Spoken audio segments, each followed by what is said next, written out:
So, you found a cruise that looks interesting? Good for you. Let's talk about money.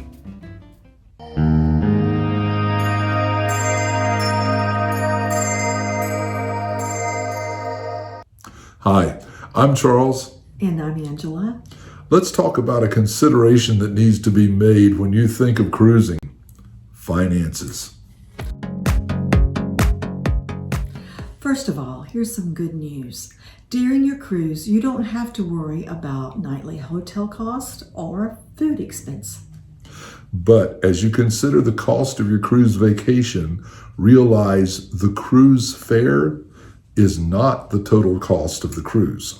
Your cruise fare will include your room, or as most ships are called, cabins, all the food in the main dining room, the buffets on Lido Deck, and many of the other eateries, such as the Mexican restaurant, the Blue Iguana, which is on Carnival, the Pig and Anchor Buffet, that's barbecue, and the pizzeria, which is 24/7, that's awesome for late night snacks, and Guy's Burgers.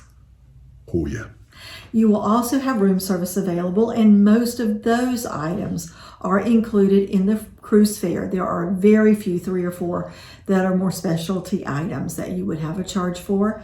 All of your amazing entertainment, and there's lots of all kinds. You can find something to do on a cruise no matter what your interests are. And most games and activities on board. Of course, the casino will not be included in your cruise fare. And there are a couple of games like bingo. You would need to pay $5 for a bingo card. So it's entirely possible for you to stay on board, have more food than you could possibly eat, and a cabin that's cleaned every day. And you won't have to consider anything except the cruise fare and your taxes and port fees. So we're going to talk about these basic topics and break them down for you with information from some research, but mostly from our personal experience cruising. Your cruise fare, which includes your booking, your travel costs to and from your port of embarkation, your taxes and port fees, the gratuities, extra beverage cost, specialty restaurants, shore excursions, and other optional costs such as gifts and things like that. And after we've talked briefly about each of these considerations, we'll build a sample cruise.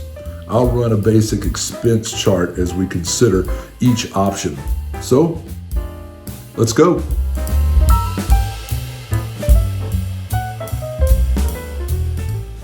This will probably be the largest cost of your cruise and will vary depending on a variety of options. What cruise line will you be sailing with? What cruise ship are you sailing on? What are your ports of call? How many days will your cruise last? What kind of room or cabin do you want to book? Remember, this is your home away from home when you're on the cruise. And if you're okay with an interior cabin, they will be the most economical. But if you're claustrophobic or you want an exterior view, you should either book an ocean view or a balcony cabin. Of course, the cost of cabins increase with things like where they're located on the ship, the size of the cabin, the view you have, and your freedom to step outside. One thing that's worked very well for us is that we have been using a personal vacation planner, that is a PVP. This lady has helped us resolve questions and issues very quickly and has helped us find the best deals, sometimes the best rooms, and the best part of the ship.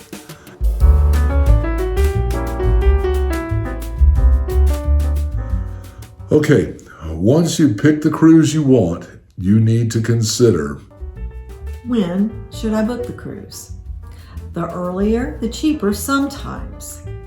Pack and go options, flexibility in your job, if you live close enough to drive to the port or get a last minute flight.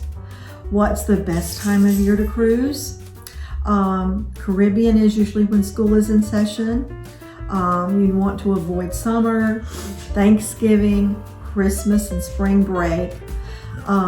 Your cheaper seasons to cruise would be September and October and early November, early December, like the first 2 weeks in December, January and February up until spring breaks start, and then probably late April and May. Those are your cheapest seasons to cruise.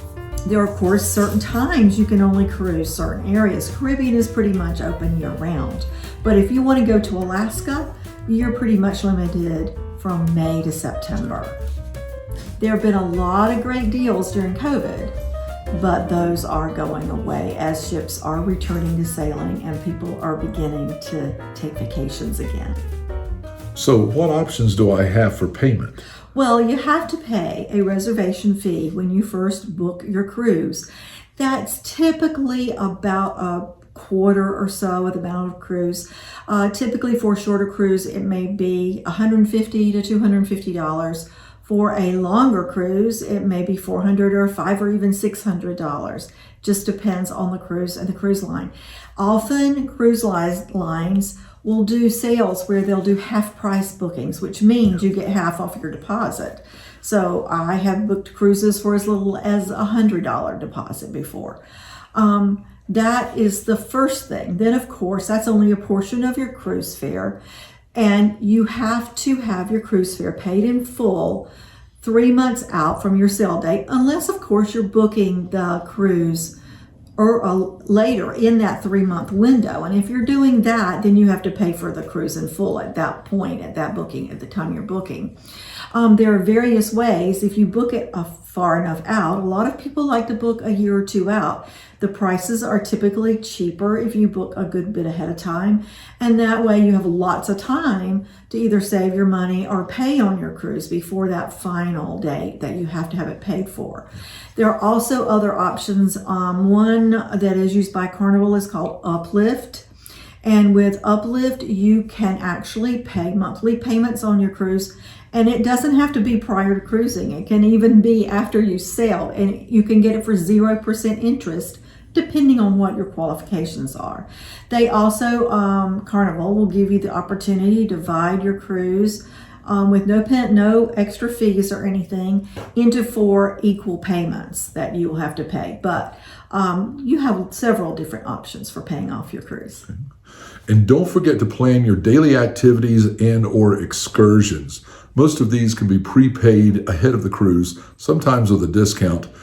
Shore excursions can vary widely in price, but we'll talk about that in a couple of minutes.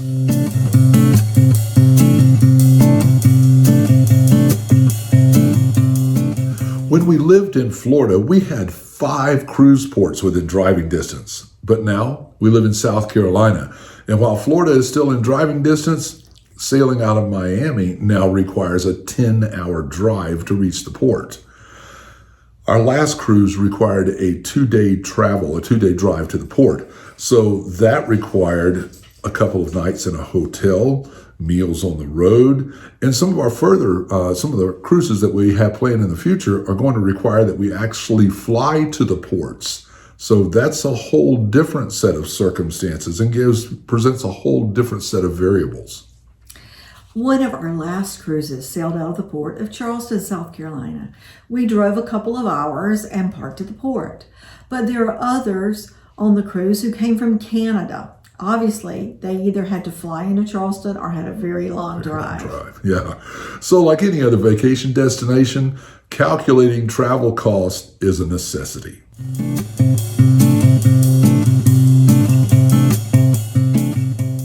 What the heck is that?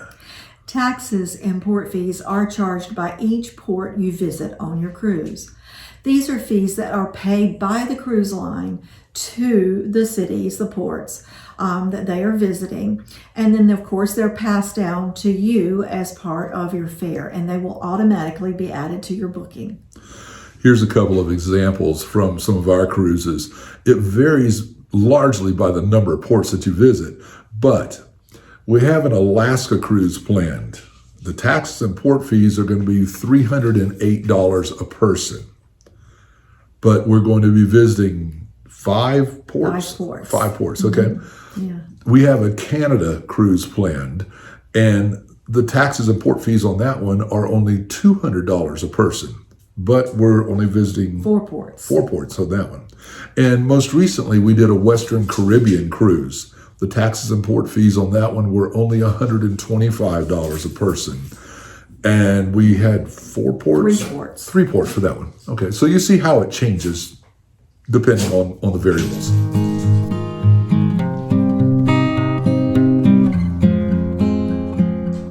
We have found this to be an absolute necessity for us.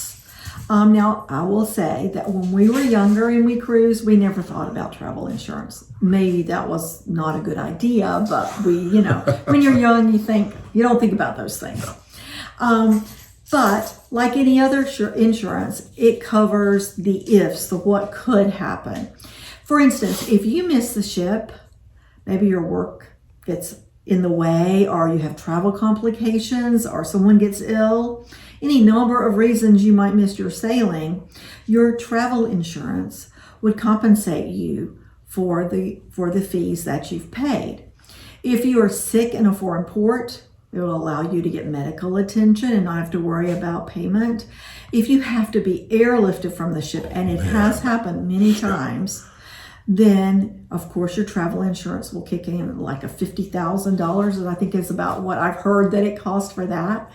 If you lose your luggage, you are covered with that as well. And the insurance overall, I don't think is terribly expensive. For a Caribbean cruise, it cost us like $50 a person. For the Canada cruise that's coming up, I think it's going to cost us $65 a person. And for the Alaskan cruise, Alaska's always more expensive. It's going to cost us $100 a person. And those are not all set in stone. For instance, there was a Caribbean cruise we looked at recently where the insurance was actually $100 a person. So I think it depends on the ports that you're visiting. Yeah. But recently I had someone ask a question about this on Facebook, and I thought the response was very important. Here it is. The cruise line policies are clear. You miss your cruise, you get taxes and gratuities back if they were prepaid, and any packages and excursions that were prepaid, but that's all you're entitled to.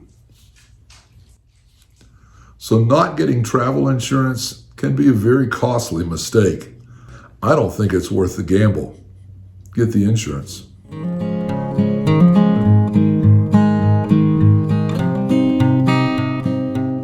These can be prepaid or paid at the end of your cruise. These funds are distributed among the people who serve you in so many different ways. Your cabin stewards, your dining room wait staff, all of those folks who are serving, clearing, and cleaning those tables on Lido deck. It's not uncommon for them to work a 12-hour day, and believe me, they work hard to make their incomes. We've gotten to know many of these folks, and often they're from the Philippines or Indonesia, and they work hard to send money home to their families. Realize that your alcoholic drinks, the ones you order on board, your spa treatments and services, even drinks you consume from the minibar in your cabin, even water, will have gratuities automatically attached to them. When you first come on board, your room steward will knock on your door, introduce himself, and give you his business card with his individual phone number on it.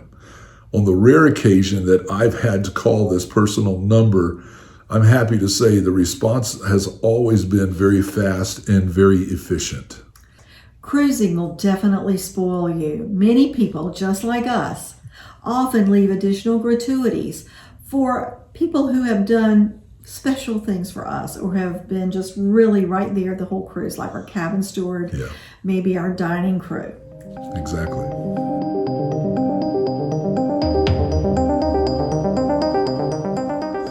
Included in your cruise fare. Sorry, she wanted to visit. Included in your cruise fare is tea, hot tea or iced tea, coffee, lemonade, milk, and fruit juices for breakfast items like on Lido. But not included in your cruise fare are soft drinks, bottled water, alcoholic beverages, specialty coffees, and lattes and the kind of foo-foo drink things, that stuff. If you're going to have a Coke a couple of times on your cruise or have a mixed drink, an alcoholic drink, the cost of these drinks will be added to your onboard account for the cruise. This account is tied to a credit card or a debit card, or some people like to just use cash and leave cash to cover their onboard expenses. This is called your sail and sign account. Yeah. But if you're going to drink considerably more, the cruise line offers drink packages. Now, we mostly sell Carnival, so I'm referring to them when I talk about it. They have a package called the Bottomless Bubbles. This is for soft drinks. Okay, if you got a bunch of kids that drink soft drinks all the time, Bottomless Bubbles package. It costs you $5.95 a day for children and $8.50 a day for adults. But it's calculated per day, but it has to be purchased for the entire cruise. So if you've got $6, if you got a child on there and it's costing you $6 a day with a 7-day cruise, that's gonna be $42 for the cruise to have the soft drinks, okay? The second program they have is called the Cheers program. This one is $59.95 a day. It just went up at the beginning of this month. But there's certain things about this one. This is basically gauged towards alcoholic beverages. Number one, you have to be 21 years of age or older to get it. Number two, if one person in your cabin buys the package, every adult in the cabin has to buy the package, okay? And finally, you're limited to 15 drinks per day. I can't imagine having 15 alcoholic drinks a day. I think of the calories.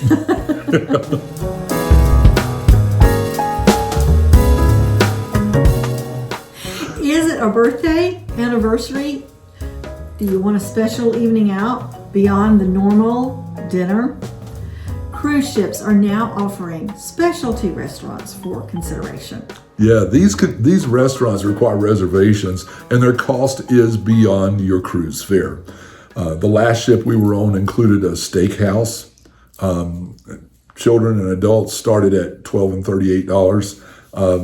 An Italian restaurant, which was $5 and $15. Children and adult starting there. And an Asian kitchen, which started $5 and $15 for children and adults. They're the Bonsai Teppanyaki restaurant. It started at $32 a person. And of course you have the chef's table, which starts at $75 a table. Now you have to realize that these prices seem relatively cheap. And that's because your cruise fare has paid for a large portion of that. So this is just a little extra to cover the cost of the extra special service and the extra special food. Exactly. And while these have an extra cost for them, the buffets on Lido Deck and the main dining rooms are always available for no extra cost.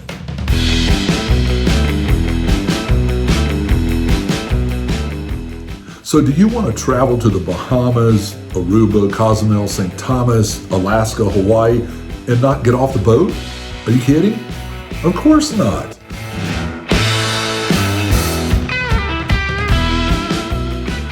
Do you want to take advantage of the many options available in these wonderful destinations where you're traveling?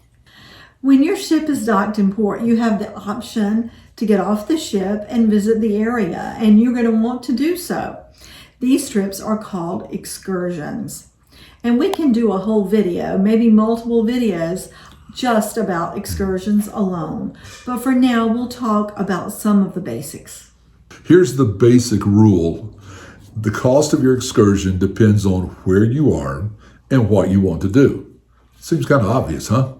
But you can book excursions through the ship or through individual companies at your port. If you're a first-time cruiser, let me suggest you use the ship excursion. I'll tell you why in a minute. The cost of these excursions can be paid ahead of time or at the excursion point. We've done both. Let me just share a couple examples with you that we've done in the past. We traveled to Cozumel. We booked an excursion to the Mayan ruins at Tulum. And we did that through the ship. It was $96 a person to do that. On another cruise to Cozumel, we decided to take something called the Cozumel Bar Hop. Now that's funny because neither one of us really drink, but this was an excursion that took us to the backside, the far side of Cozumel, that it was difficult to get to any other way unless you wanted to rent a car and do it yourself. And the beaches over there are gorgeous. They're amazingly beautiful. And it's very difficult to visit them, as I said, any other way. We had a blast and it was a lot of fun. It was like a party boat. On another cruise, we were docked at St. Lucia, and we decided to take a swimming and snorkeling tour to the Pitons. That was $63 a person. On another cruise beyond that, we sailed to St. Martin. And at that point, we took an excursion that was a beach and snorkeling excursion, but had lunch included.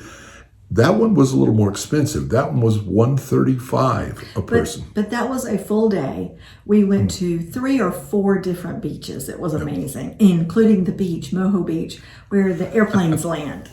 Yeah, and there was one other beach too that... We don't talk about that one. No.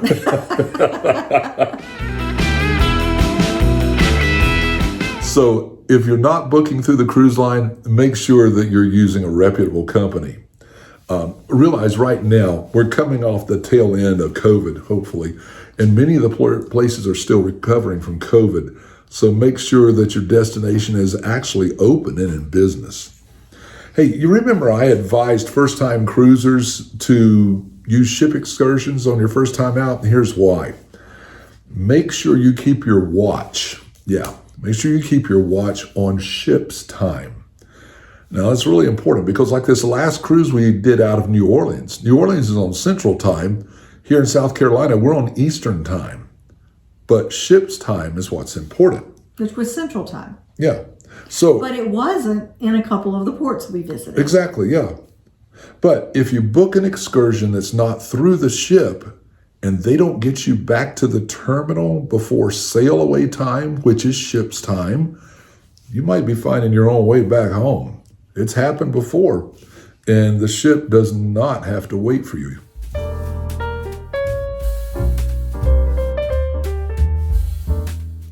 Internet. Yep, you can be out in the middle of the ocean and still be on Facebook, whether you want to or not. Your ship will offer various internet packages. Most recently, we bought the social media package. It was the cheapest of 3 packages that were available. Here's what was offered. Social package was $6.80 a day per person per day. Okay.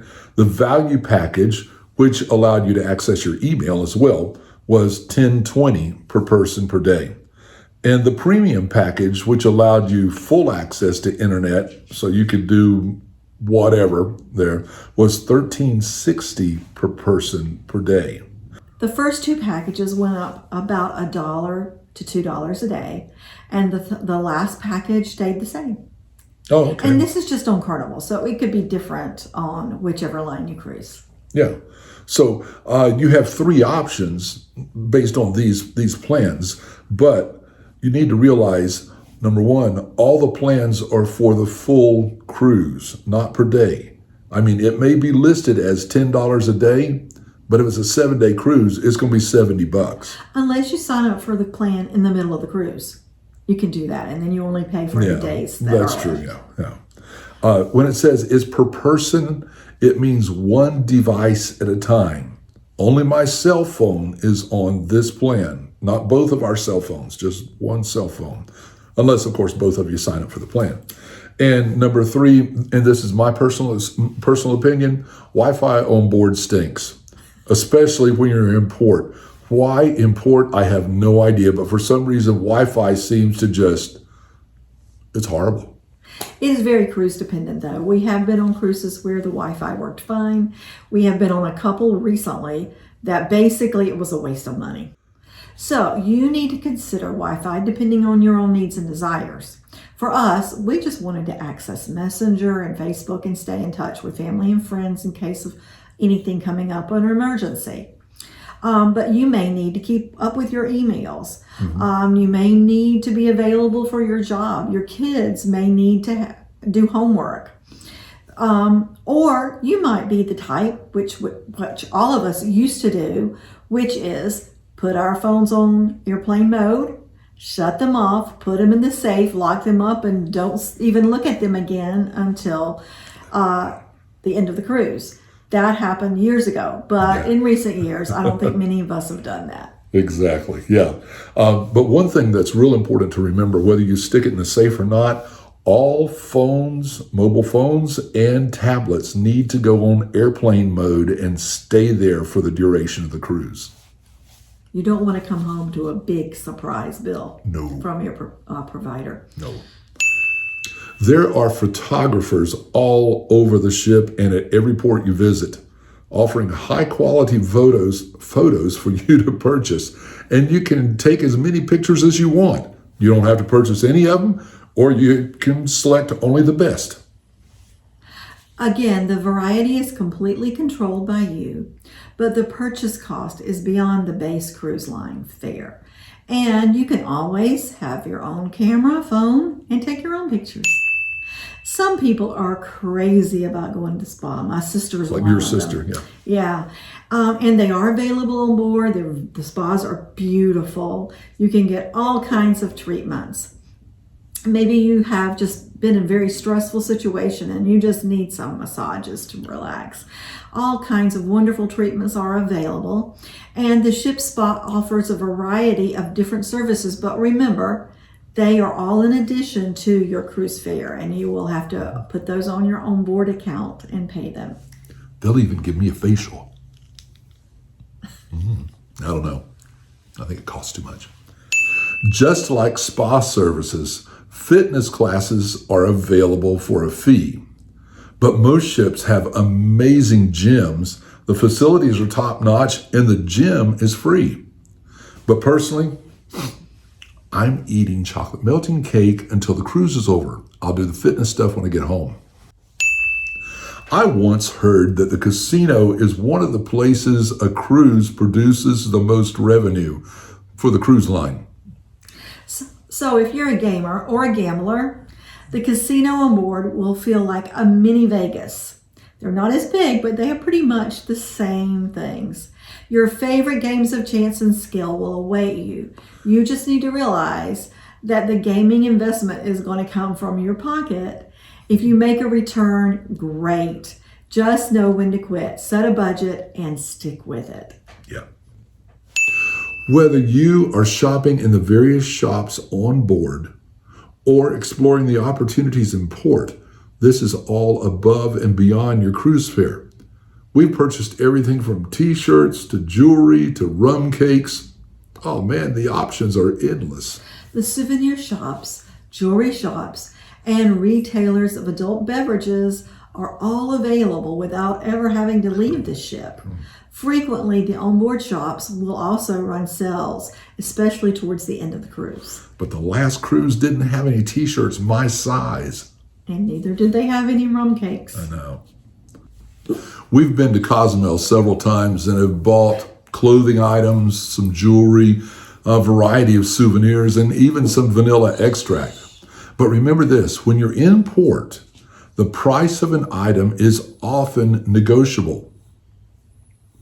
For instance, this t-shirt that I bought on the last cruise, the sticker price on this shirt was $45. I paid $22. But before you purchase any food items in port, research and find out what can be brought back on board this ship and back into the United States.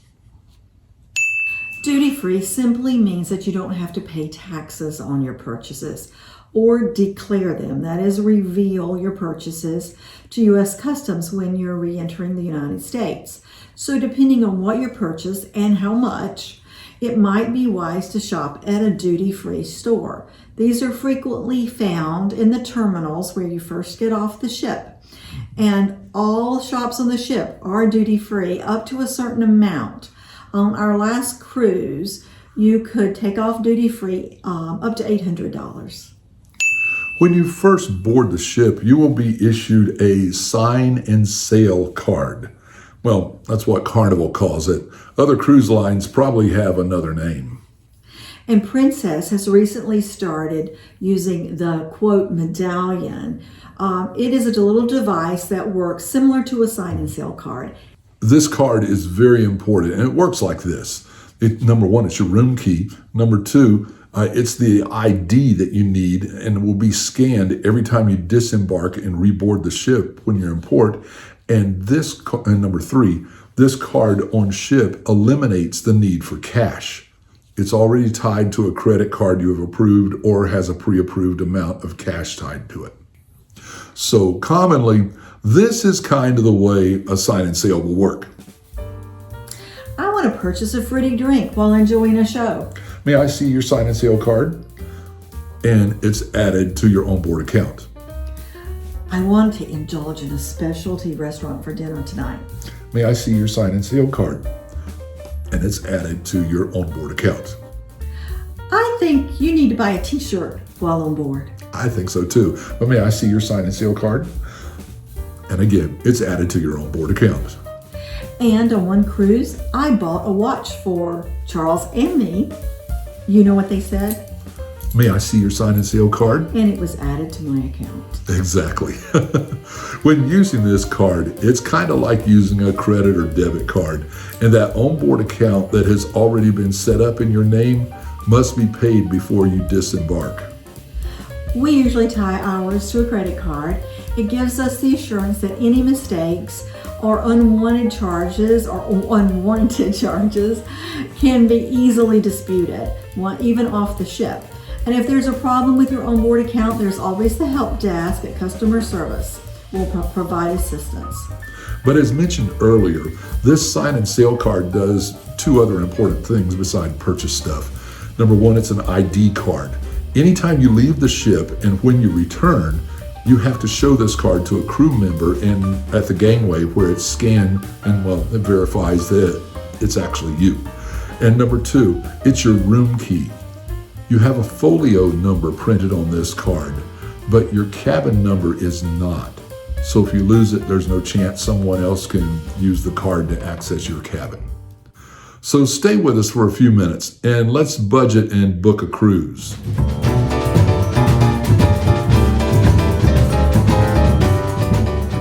Now, a disclaimer. This is a sample. The prices can vary greatly depending on personal choices, actual fares, times. So these are just examples.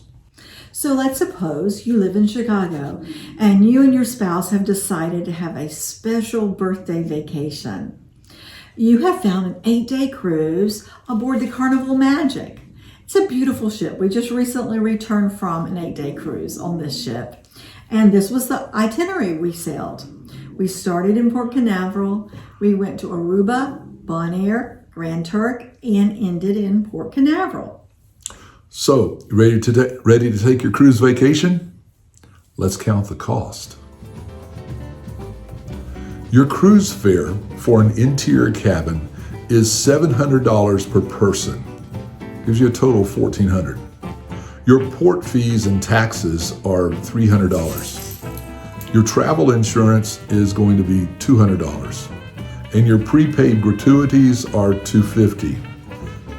For that section, that gives you a total of $2,150. Because you're coming from Chicago, you're going to have to fly. Your airfare round trip is $350 a piece. That's $700. Your hotel, well, you're gonna want to fly into Orlando the night before the cruise, not the day of, is gonna be, well, let's say $200. That's being generous. Your dinner or food in Orlando, $100, less if you eat at McDonald's. And your transportation to and from the port, let's budget $100, but again, could be less if your hotel may have transportation. That would add another $1,100 right there. When you go on a cruise, or really any vacation, you're going to want to get stuff from Amazon. You may need to have cash for gratuities on the cruise when you have outside excursions and stuff like that. Budget $100 for that. We had an excursion in Aruba, $100. Had another excursion in Bonaire, another $100. In Grand Turk, we had a free day at the beach. In Grand Turk, the ship docks at the pier. You walk off the pier and you're right at this gorgeous beach. So it costs nothing. Well, unless you want to buy souvenirs or drinks, because Margaritaville is right there, a gorgeous Margaritaville. That's true too, yeah. There's the steakhouse on the ship for one night, a special night. $100 for that. And mixed drinks, let's say $25 for 5 days for virgin pina coladas. That whole thing is gonna add up to $725. So keep Mine adding. is more. He only does virgin. Yeah. How about onboard souvenirs? Well, let's budget $250 for that, because you never know who's back at home. You want to bring them something special for the cruise. Import purchases. How about coffee cups or T-shirts, that sort of thing? No, we'll add $125 for that. Or wonderful vanilla from Cozumel. Yeah, exactly. The best. And just to make sure that we don't leave anything out, we're going to add a miscellaneous fund, call it a slush fund if you want, for another $150. That section is going to give us $525. Now, if you're following my calculations, all of these added together is going to give you a total of $4,500. Don't faint over the cost, because you see, there are a lot of details that can affect the cost of your vacation.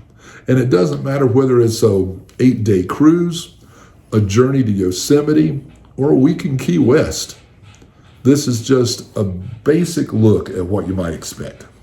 And also remember that you can have deals. We did not pay anything like that for our cruise to those places. No. Because number one, it was post-COVID when ships were first beginning to sail again, and we got it at a great deal. We had a balcony, beautiful balcony cabin. I think we paid $105 a night each. Plus, of course, your port fees and your gratuities and your vacation insurance. We didn't do a specialty restaurant. We have a hard time getting around to all the other restaurants that are free. And we didn't have a lot of port expense. So we really had a very cheap vacation. Yeah, so the figures that I gave you are really top-end expenses. Yeah. So, and we drove down to Port Canaveral, but we had a friend who's one of our best friends that lived in the area, so we spent the night with them. So we didn't even have hotel expense. thank you, Larry and Debbie. Appreciate it. We hope this video has been helpful and informative. There are some great sites online that will give you a lot of information. So you can take a look at Cruise Critic, TripAdvisor, Cruisely.com, Facebook. There are a lot of cruise groups on Facebook. In fact, we have a cruise group that we are in for each and every cruise that we are sailing, like the one that we were just talking about, Carnival Magic. You just Carnival Magic, the sailing date, and you can find your cruise group. Cruisemapper.com, and that gives you a port schedule. It's very interesting to investigate where the ships will be docked in the ports and what times they're there. So thanks for joining us on our retirement journey. More videos are coming with lots of beautiful pictures and amazing destinations. If you have comments or questions, please write them down here below in the comments section. And yeah, click like. And subscribe. And let's discover the possibilities that lie ahead for you.